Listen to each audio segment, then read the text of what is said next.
Happy, happy, joy, joy. Mm-hmm. It was a Ren and Stimpy dance. It'd be like, you hold on to hands, and then you go happy, happy, joy, joy, and kick out like kind of like side leprechaun kick.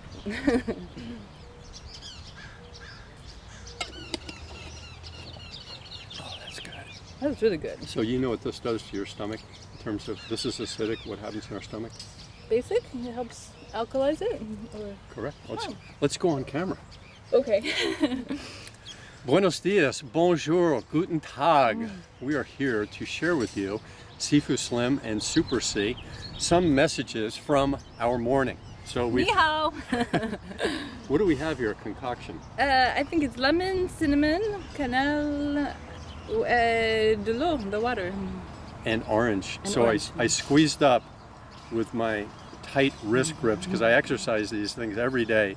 I cut and squeeze instead of using machinery this morning lemons, and then I cut out the lemons out after I was done squeezing, put them in the jar. Glass is good. Why is glass good?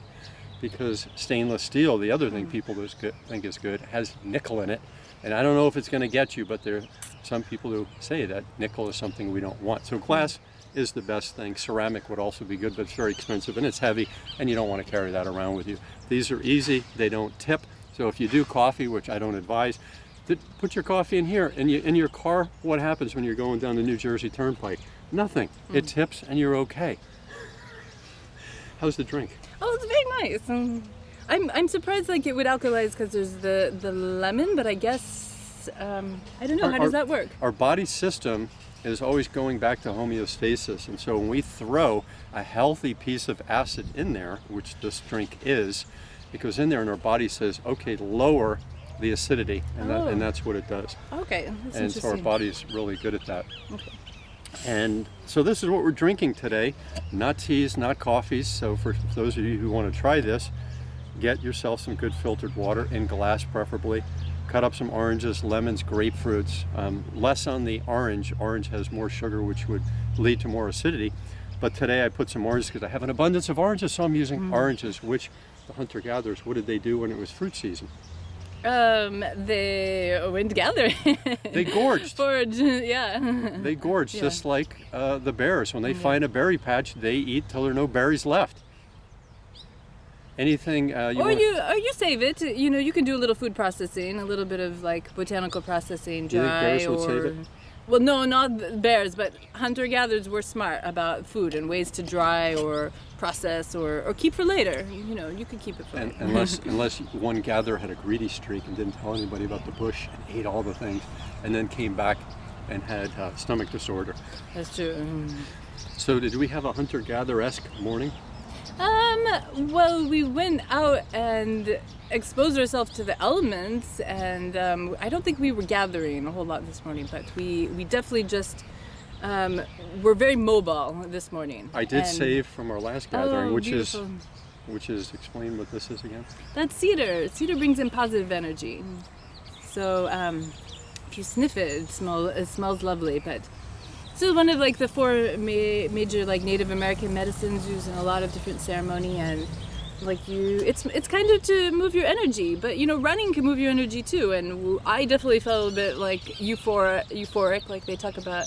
Sifu has talked about the Tarahumara running on euphoria, and it's definitely true. You feel great, you feel fabulous, and that's enough to just, you know, get you out there and keep you moving. You can kind of like get slightly addicted to it, possibly. I don't know if you can, if that type of addiction's bad, though. Yeah, I think it's something that you feel so good about that you want to do more of it. It's like intimacy. When intimacy is good, you want to do more of it, and the more you do, the better at it you get. Yeah. The more comfortable you are with it. It's not something that you take out time from your busy day. It's something you want to do, and you want to do more of it. So hallelujah.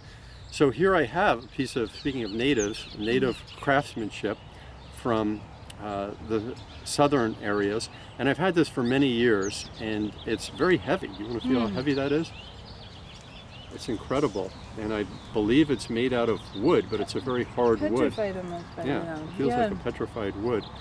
And I currently drawing a blank on where I got this. It might have been from Morocco, but I've had it for quite some time, and so this guy is one of the icons. I was going to put this out and give it to somebody else, but now that I'm seeing it, I think I'm going to keep it. It's been with me for a while, and it's not very large, so I will keep it. I'm putting things in storage right now, and I'm going on a journey, as many people do these days, trying to accomplish something. So there's one piece of native, and then what I'm doing now on a very practical side, and I've been doing this for a long time, but instead of wearing socks, I am going. Stretch. I am going barefoot Good in the kick. sneakers today. Sometimes I wear the Vibram, sometimes I go bare feet, but today there's a lot of downhill pounding, so I wore the sneakers, and I'm running on silk. It's baby powder, which is not talc. I disagree that you would want talc. You would want cornstarch, which is a plant, of course, and it's calming. It's got lavender and chamomile in there, so hallelujah for that. And this stuff, you put this in your shoes, and you're running on silk, and it absorbs things. And I bet you don't get blisters with that. Not as Because you long don't as get that there's- wet or, yeah, not as long as there's powder in there. So, depending on how long you go and how sweaty your feet get and how moist it is out there, if you're running through grass on the East Coast where I grew up, it's pretty moist. And then another little thing I found in my car, these are my friends at Pan Zumo, and they do drumming music, and they put out these CDs. So if you want to go native in your humble abode, you can buy fun, earthy, chanting, drumming type things and get into your own mindset of being in a trance. What do you have to say about that? Trance is, there's a lot, trance you can do healing. It's a form of healing amongst the Dobeju or the Sankang, some people call them the Bushmen. It's kind of very similar to what people in yoga will say is Kundalini, raising that like energy through the spine. But they call it Umbalini, or that's the South African, Southern Bantu type of term, Umbalini, and it's kind of like raising your own immunity, raising your own like inner heat and fire. They call it Ngom. And yes, dancing is part of it. Dancing, drumming, movement, rhythm, freedom of movement is and the expression that goes with it is. Some people will think it's kind of a noumenal type, like it's not phenomenon, it's like a subjective spirit that you feel of sorts, but it's very important for healing, and a lot of like our illnesses are psychosomatic that way, drawing on our emotions or depleting our emotions or our spirit, and so they really take that seriously when you're doing trance, and so, yeah. So I brought along a rock. I didn't actually run with this rock, but I found this behind us today, and I use these things in exercise. I do a step up on a bench height, and you hold this, and then as you go up the bench, you press it up and extend all the way up. So it would be like step up and then go like that, and then put your lower leg out, and that's functional training with strength, with a press up. And so you have to keep your core and your balance during that entire exercise. And I do that 50 times with this big rock, and then take a break, and then do it another 50 times. And let me tell you, this is fabulous. So for all you people out there doing squats, trying to get bigger, stronger, and faster, the first thing you want to do is get fit and well and get your functional strength. And you never leave. All the athletes do functional training, several days a week, sometimes every day, baseball players, skiers, etc. And this is one of the exercises that is highly recommended, the step up with the press up, because you're keeping your balance. It's a full body exercise. But I'm holding this in my hand because I want to show you. So if you people out there in YouTube land, take your hand like this, and now that's your spine and your neck holding your head. So you can hold a shot put or a rock for a fair amount of time in that position. Now what happens to people when they go to the laptop and the iPhone is they tilt their head forward. How long can you hold a rock? I have to use two hands. How long can you hold it out of balance? No, you could do a shot put in your hand and try to hold the shot put in this angle. You won't be able to hold it very long. You'll start trembling and you'll fatigue. And that's what we're asking our neck to do. Our neck's supposed to be here. At times it's supposed to be here, but not for 8 hours a day on a laptop. So what do you have to say about the life of the people in the desk potato world? Well, definitely, yes, everything starts moving forward. Even the beer belly phenomenon, I think, is related to kind of moving forward. But I personally think to have a really good freedom movement or life, like it's helpful to have your chest up, lift the chest. Like there's a bit of pride and dignity in that. That's helpful for your posture. I think I really like to do the wheel, that back bend where you press your chest up. I think it makes you more resilient, being able to bend over backwards for other people at times. And I know that seems like too much of a stretch, but if you do the wheel and you have this like type of thing that pulls your orientation up and over a little bit, it's kind of brings you into a more supernatural type of being. I used to have really, really great posture, and I have moved forward in my life recently because I'm trying academia. Yes, academia, and working on some messages I want to get out there, some writing, some editing, film, and things like that. And it reorients me. It alters my orientation, association structure in the world just by like being down and communing with the screen. Like I have too much FaceTime with the screen and not enough like with friends or the wider world. So you have to like reactivate your posture and get out there again and again to counterbalance that kind of forward slouch.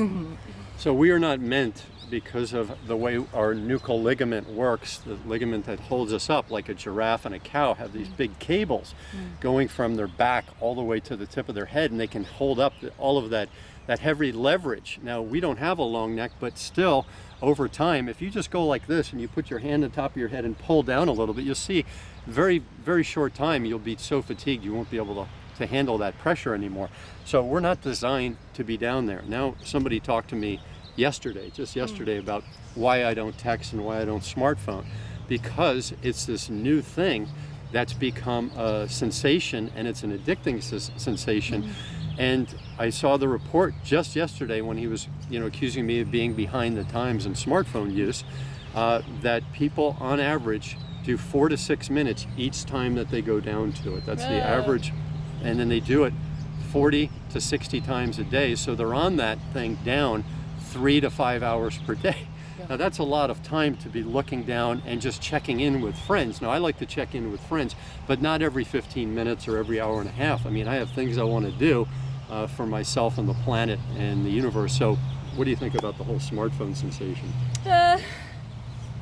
Well, it's pulls you into a different reality. Like they call it a different plane of reception, virtual reality, where your friends are far away and you're keeping up with them. That's an overextension of you and your reality and your grounding here. So I think, it seems good, it seems exciting, especially when we're feeling kind of isolated by our own writing, our digital workplace type jobs. It connects us. Yeah, like those are the connections, but like the quality, we got to remember the quality of connections, like because we're talking about big data and quantity and like all the number of likes and friends and things like you have, but where's the quality in that? And I think it's really sensation being replaced by calculation with these algorithms, and the digital format is taking us away. What is the quality? What is the root of quality? Is a qualia. It comes from our senses, perception. And anything where you're losing touch, taste, or smell, especially, you get audio visuals right here, for instance, but anywhere where you're not getting touch, taste, and smell, you're not really getting a full quality experience anymore. So, like, yes, you may have a connection, but is it like a full sensory connection? Because that's what life is meant to be. Like, humans have these organs of sense to make sense of our world, to think through, to give meaning to our world. And so if you really want quality life, try to keep all those senses engaged in each connection that you have.